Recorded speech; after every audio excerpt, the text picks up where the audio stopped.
Hi guys, it's Carrie, and today I'm going to be doing a monthly wrap-up, what I have read in June and July. In my newbie tag, I talked about all the books that I have read in the first half of 2020, but it actually didn't include the last week of June, and I'm not going to include the last week of July because it's the 24th.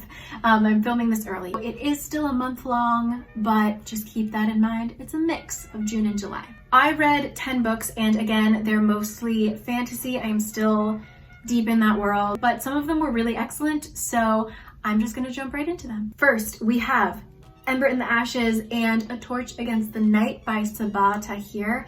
And I actually didn't get this while I was reading it. It's not that important, but apparently the society in this world is based off of ancient Rome. But essentially the society is divided into many different groups, mainly the scholars and the marshals. But I read marshals as materials throughout the whole book, so there's that. The marshals essentially overthrew the scholars, and since then the scholars have just been horribly oppressed. If they show any sign of resistance, they are met with violence, death. It's just bad news. We meet our first main character, Laya, because this is told with two points of view. Laya is a scholar and her whole family has just been completely ripped apart. She goes out seeking the resistance in order to save her brother, and she ends up agreeing to become a spy and to kind of infiltrate the mask training academy. So what is a mask? So glad you asked, because our second main character is Elias, who I talked about in my ranking bad boys of fiction video. It's not a bad boy. He's not a bad boy. He is training to become a mask, and they are like the armed guards of the marshals, super violent.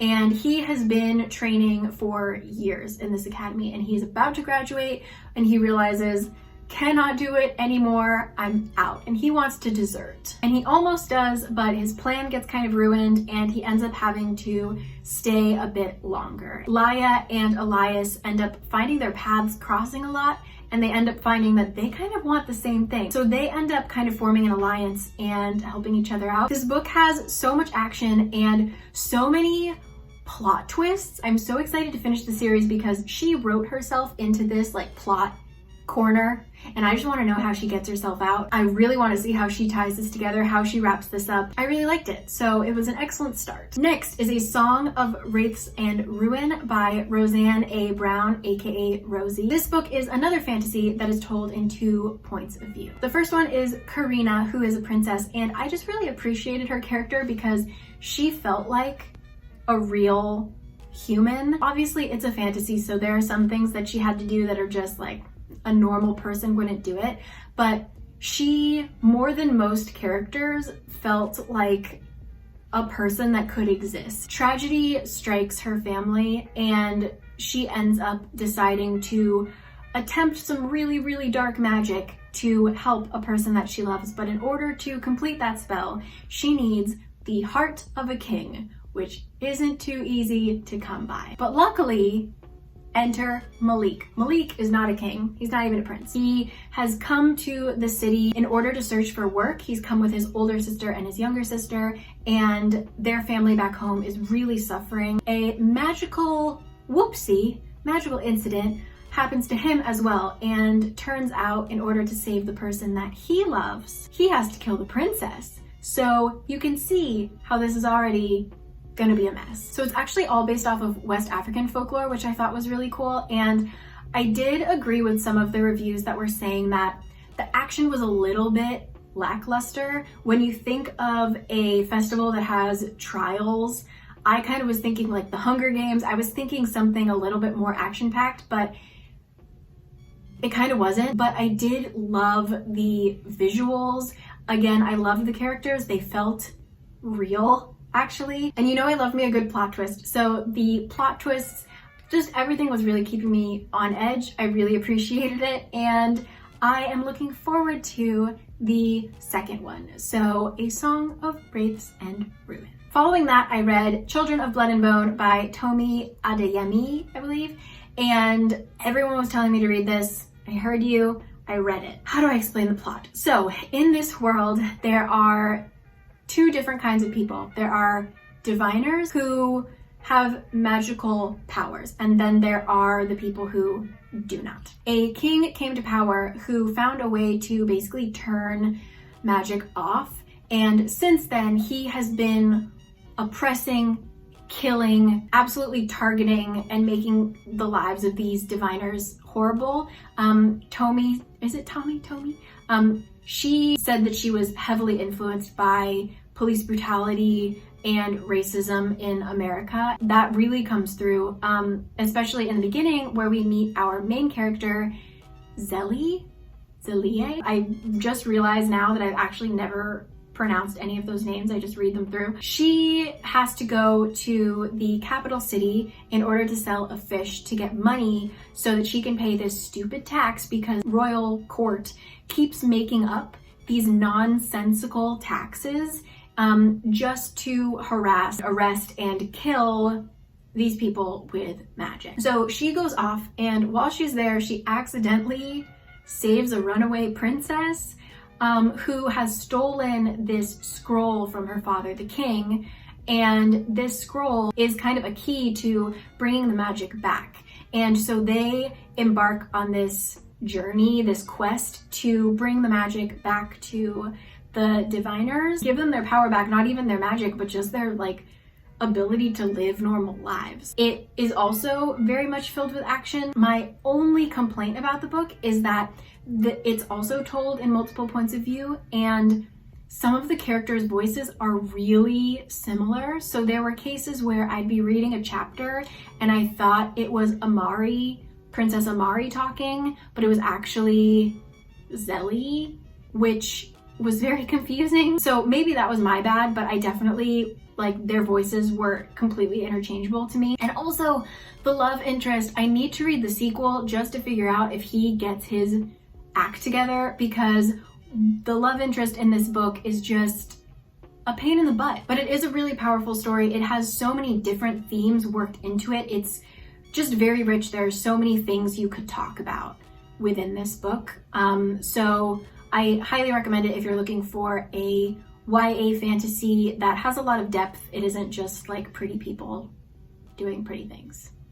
Next, I'm gonna try and be quick about this one. I read Chain of Gold by Cassandra Clare, and if you watch my Bad Boys of Fiction video, you know that when I was in high school, I did really like the City of Bones series, but I didn't know that she wrote more in the Shadowhunter world. So no, I have not read the other ones. I guess I've only read the Mortal Instruments. This is my first Shadowhunters book in a long time, and if you don't know what Shadowhunters are, they are people who are descended from angels, and it is their job to fight demons. It follows this group of friends who are living in Victorian era London, and there's been a surprising lack of demon attacks. Shadowhunters are kind of out of a job until suddenly, literally, all hell breaks loose, and they find themselves battling this whole new type of demon. One of the leaders of this group of friends, James, has a sneaky suspicion that he is somehow involved in this equation because his mother is half demon, which means he's a quarter demon. He keeps getting sucked into the shadow realm randomly, which isn't a nice place to be, and it's happening more and more frequently. Demons are starting to speak to him. He's starting to piece together this weird puzzle of his past, of his grandfather who was a demon. There's 3 or 4 mysteries tied into one. I can't really explain that much more about the plot, but it's just another Shadowhunter story. I've heard some people say that they didn't like it because nothing really happens, which I agree. When I say that it is a story about angels fighting demons, it sounds like it would have more action, but this book in particular was really focused on the relationships of the friends. There's so many characters. I personally really like books like that. I think that's why Six of Crows is my ultimate book, because there was so much relationship building, but there also was so much action. But I feel like Chain of Gold was just the relationship building part. I think the second one in this series should be much more action-packed because she's got a lot of stuff that she needs to wrap up. But if you're looking for a more action-based plot, this one kind of fell short on that. So the next 2 were much more fairy tale based, and I thought they were quite short. The first one is To Kill a Kingdom by Alexandro Christo. This one I really appreciated because we first meet Lyra, who is the princess of the sea. She is a siren, and if you don't know what sirens are, they are kind of like mermaids, but they have this song and they use it to hypnotize anybody who is by the sea. Once they're hypnotized, they'll come and do anything, and they usually jump in the water and die. So sirens are not good people, usually. What I appreciated about this is that she is not described in any way as attractive. She actually sounds terrifying, and usually when we're talking about like mythological creatures, they're so beautiful, they're overwhelmingly beautiful, oh my god, but she's actually horrifying. And the mermaids too. They don't sound cute, so I appreciate that. But every single year, she kills a royal, and so she collects their hearts. And she accidentally makes a little mistake, and her mother, who hates her mother's not a nice lady. She decides to turn her daughter into a human, and she needs to collect another royal heart before the solstice, or else she's out of the running to be queen. She's out of it. Lyra is screwed. She's turned into a human, she's no longer a siren, and she has to get the heart of this particular prince. This prince, Elian, I think his name is, he happens to be a siren hunter. What else would he be? He happens to come across Lyra in her human form and takes her in as part of the crew as they go on this adventure to try and find this thing that will kind of get rid of the Queen of the Sea's power. It's an enemies to lovers trope, and I thought they did it well. I thought it was very well done. I really enjoyed To Kill a Kingdom. Following that was another I thought a very short book called An Enchantment of Ravens. It felt very much like a fairy tale. It takes place in a fairy world, but there are mortals, and fairies are unable to do anything called craft, which means making anything by themselves. So whether that's cooking, whether that's painting, writing, sewing, they can't do it. A lot of fairies will collect certain things that are made by humans, and our main character, Isabel, is a painter, and her portraits are apparently great. And one day she gets a visit from the prince or the king of the Autumn Court. Anyway, his name is Rook, and she paints him. Kind of likes this guy, but he needs to go back to the fairy realm wherever his court is. So he's like, send me my painting when you're done. Thanks, it was great. So she finishes up her painting, sends it off, tries to forget about this hot fairy prince, right? As one does. But turns out something about her painting really pisses him off. It causes a lot of issues. So he comes back and he's so mad that he's like, you're gonna come to my court and you're gonna explain yourself to my people who saw your painting and are now laughing at me. And so the story is basically them trying to get to his court. Things do not happen the way that they should. You learn a lot about fairies. They aren't just like attractive, powerful people. There's actually like this really dark side to them, and I loved how she went into that. My only issue is that, like I said, it felt very short, and there are certain things that I really like in books that she just kind of skipped over, like them falling in love was sort of immediate. I love a slow burn, so I was kind of like, man, I wish that you had slowed that down a little bit, but I still loved it. So The Enchantment of Ravens. I've also heard fantastic things about her second book. I will be reading that, don't worry. I'm gonna try and be quick. There's 3 more. So Thunderhead by Neal Shusterman. So I read Scythe last month. This is the second one, Thunderhead. I'm currently waiting for the third one, the final one. Scythe takes place in a futuristic society where AI has kind of taken complete control. But unlike most books that have this theme, the AI, which is like the Thunderhead, it's good. It does a great job. It's actually a very nice thing. It controls society so well that nobody needs anything. Nobody really dies. Healthcare has gotten so good that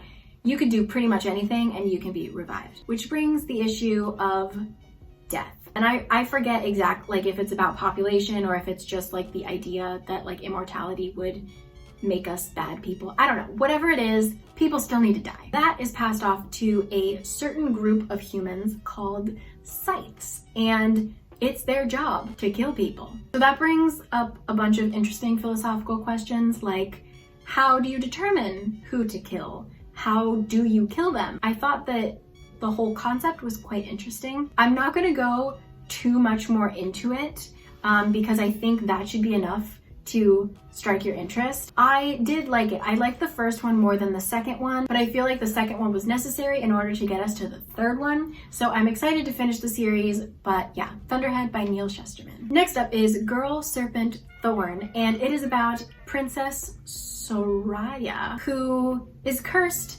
with a nice little curse that made her skin poison, so she can't touch anybody. Her family hides her away, and she just lives in this palace where she really doesn't have any human contact at all. She just like has a garden and that's it. One day her family comes back. She has a twin brother and her mom. And her family comes back from spending time at a different palace, but Soraya can never come. She just stays in one place for her whole life. Brings back this villager who apparently saved her brother from this attack by, are they called divs? Demon things, kind of like jinns. Because of that, her brother offers him a place in like the royal guard, and they actually bring this demon thing back alive so that they can question it and all this stuff.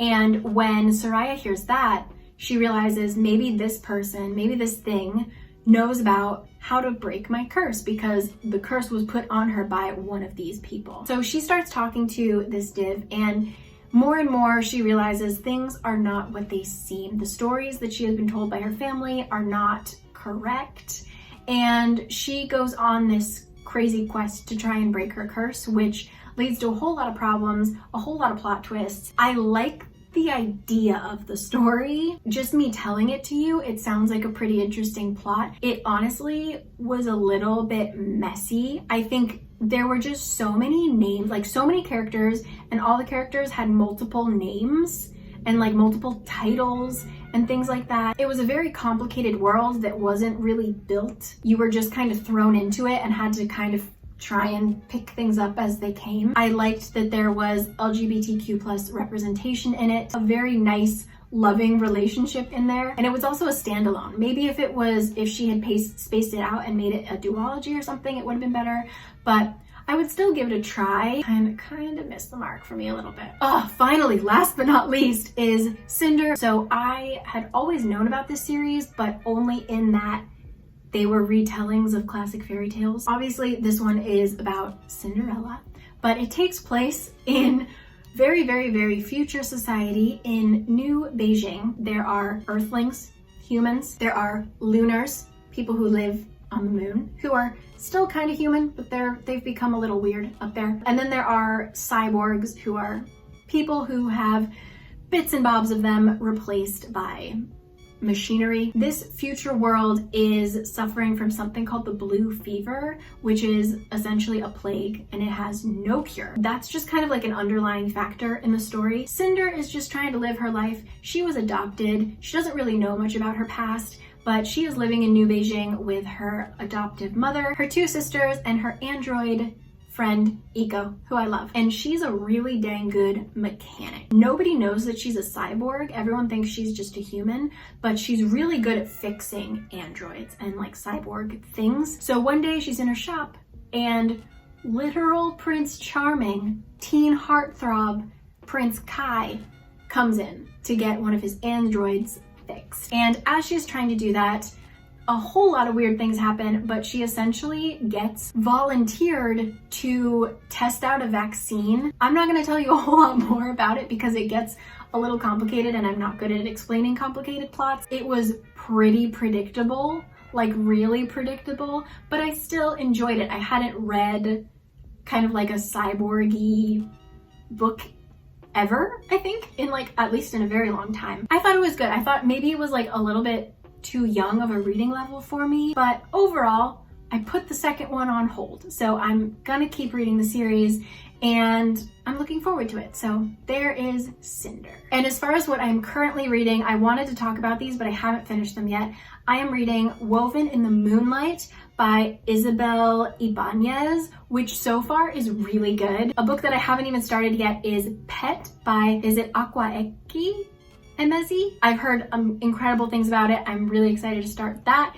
And then my mom also gifted me, this book is Antiracist by Tiffany Jewell, and this isn't exactly something that you have to read in one sitting. You can kind of just read it like piece by piece, so that's what I'm doing. Man, I've completely lost my voice. This is my first ever video that's like a monthly wrap-up like that with so many books. So if you have any tips for like monthly wrap-ups or anything like that, please let me know. If there's like certain things you would prefer me to leave out or to add in about books, let me know. I hope that you enjoyed this one. I hope that you found some new books maybe to put on your reading list. If not, if you read all of these, I hope that you agree with my opinions. If you didn't, let me know in the comments. I will talk to you guys next time. I actually have quite a fun video for next week, so I'm excited about it.